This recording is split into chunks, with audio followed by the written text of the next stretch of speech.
कुछ मेरे लिए भी नया है, तो मैं वहाँ पहले जाऊँगी और वहाँ पर चीज़ों को पहले देखूँगी और मेरा मन है कि मैं एक कमेटी बनाऊँगी और कमेटी के माध्यम से पहले समीक्षा करूँगी कि इसके पहले के चयन किस प्रकार से हुए, इसमें किस प्रकार के सुधार की आवश्यकता है और सुधार को लेकर के मेरा प्रयास होगा कि मैं एक प्रस्ताव बनाऊँगी और उस प्रस्ताव को मैं अब शासन को भेजूंगी और शासन से मेरे प्रस्ताव को जब स्वीकृति मिल जाएगी और शासन का जो सुझाव रहेगा तो उसको अमल में लेते हुए मैं इस पर काम करना प्रारंभ करूंगी। लेकिन मेरा फोकस पूरी तरह से यही रहेगा कि किस प्रकार से पारदर्शिता को बनाए रखा जाए, कैसे शुचिता को बनाए रखा जाए और जो भी नियुक्तियां होंगी वो बेस्ट सिलेक्शन होंगे वहाँ पे। और इस बात का मैं विशेष ध्यान रखूंगी कि अभी जो हमारे टीचर्स आएंगे वो वर्तमान समय को देखते हुए वो टेक्निकली जिसको कहते हैं कि वो फ्रेंडली हो, टेक्निकल ज्ञान उनको हो, आर्टिफिशियल इंटेलिजेंस का ज्ञान हो। तो इस तरह से हम चाहेंगे कि अभी जब हमारे अब शिक्षकों की नियुक्ति हो पूरी तरह से समय के अनुकूल हो, क्योंकि आजकल हम देख रहे हैं कि शिक्षक से अधिक विद्यार्थी सजग है। तो जब तक हम बेस्ट का चयन नहीं करेंगे तब तक हम शिक्षा व्यवस्था में सुधार नहीं ला पाएंगे। तो दो बातें मेरी, एक तो शुचिता को बनाए रखना और दूसरा बेस्ट का सिलेक्शन करना। मैम एक टीचिंग हो गया, पीटी की भर्ती रुकी है, पीटीसी कई बार शिक्षक होते हैं, उस पर आपका क्या विचार है? देखिए सारी नियुक्तियां ये शिक्षण जगत से ही संबंधित हैं और उसमें भी चूंकि हमारी तो नींव ही है बेसिक शिक्षा और जब वहीं से हम अच्छे टीचर्स का सिलेक्शन करेंगे तभी हम अच्छे विद्यार्थी भी दे पाएंगे। तो वर्तमान समय में विद्यार्थियों को देखते हुए, अपने संस्थाओं की आवश्यकता को देखते हुए हम बेसिक शिक्षा से लेकर के और माध्यमिक और उच्चतर शिक्षा में हम बेस्ट देने का प्रयास करेंगे। मैम रिटायर्ड ज्यादा लोग हुए, रिटायर्ड ज्यादा हो गए, बच्चों की संख्या बढ़ रही है, अध्यापक और कर्मचारियों की समस्या से हर संस्थान जूझ रहे हैं। तो ऐसे में इस समस्या निदान के लिए आपका क्या नजरिया है? देखिए मैंने अभी बताया आपको कि अभी चूंकि आयोग नए प्रकार से गठित हुआ है और पहली उसकी अध्यक्ष के रूप में मुझे जो जिम्मेदारी मिली है तो मैं पहले से ही बहुत कुछ अभी नहीं कह पाने की स्थिति में हूँ। इतना है कि पहले मैं वहाँ ज्वाइन कर लेती हूँ और ज्वाइन करने के बाद जब स्थिति का आकलन कर लूंगी तो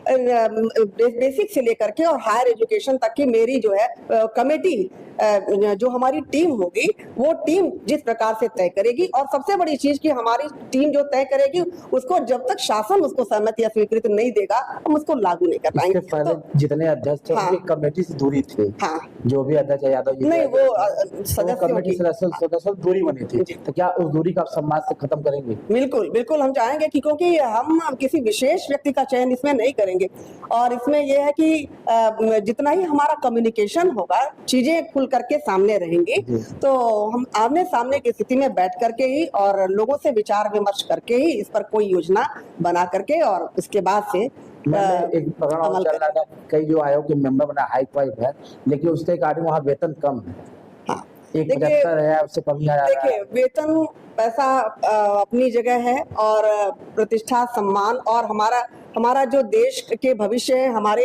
बच्चे हैं और बच्चों को बनाने वाले हमारे शिक्षक हैं। तो अगर हम वेतन पे न जा करके हम थोड़ा सा यही करें कि हम कुछ समाज को दे सकें पारदर्शी रूप से, हम अच्छे शिक्षक दे सकें तो जो समाज में सुधार ला सकें, बच्चों का विकास कर सकें, तो वहाँ वेतन मायने नहीं रखता क्योंकि वहाँ जो भी जाएगा इन सब स्थितियों का आकलन करने के बाद ही जा रहा है। तो ऐसा नहीं कि वहाँ जाने के बाद से हमें पता चलेगा और निर्णय हमारा बदलेगा। तो ये सब कुछ सोच करके ही हमने भी कदम बढ़ाया है कि पैसा ही महत्वपूर्ण नहीं होता है और हमारे लिए समाज और देश महत्वपूर्ण है।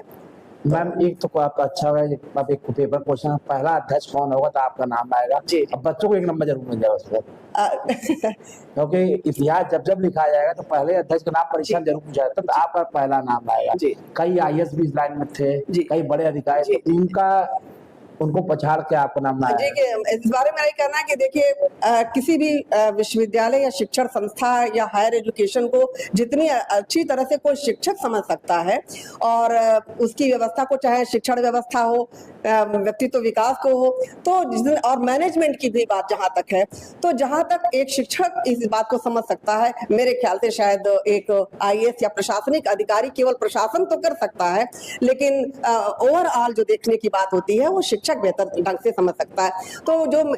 मुझे ये दायित्व मिला है प्रथम अध्यक्ष के रूप में, तो मैं पहले एक शिक्षक ही हूँ, उसके बाद से अध्यक्ष हूँ। तो मेरा पूरा यही प्रयास होगा कि मैं शिक्षकों के साथ, शिक्षण व्यवस्था के साथ न्याय कर सकूं। मैम, जो टीजीटी की भर्ती रुकी है, जो टीजीटी पीजीटी की भर्ती रुकी 2021 वाली, और कुछ शिक्षक भर्तियां, उस पर आपका क्या नजरिया, क्या भर्ती कब तक हो? देखिए, मैंने आपको बताया कि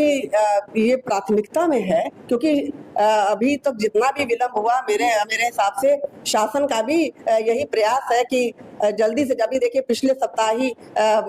इसके साक्षात्कार हुए और 5-6 दिन में ही रिजल्ट आने का मतलब क्या है कि यह है कि शासन की भी मंशा है कि जल्दी से जल्दी इस कार्य को प्रारंभ किया जाए। तो वहां जाने के बाद मेरी तुरंत की प्राथमिकता होगी कि जो इस तरह के कार्य रुके हुए हैं उनको प्रारंभ कर दिया जाए। अच्छा मैम, ये भी देखा जाता है कुछ शिक्षक 2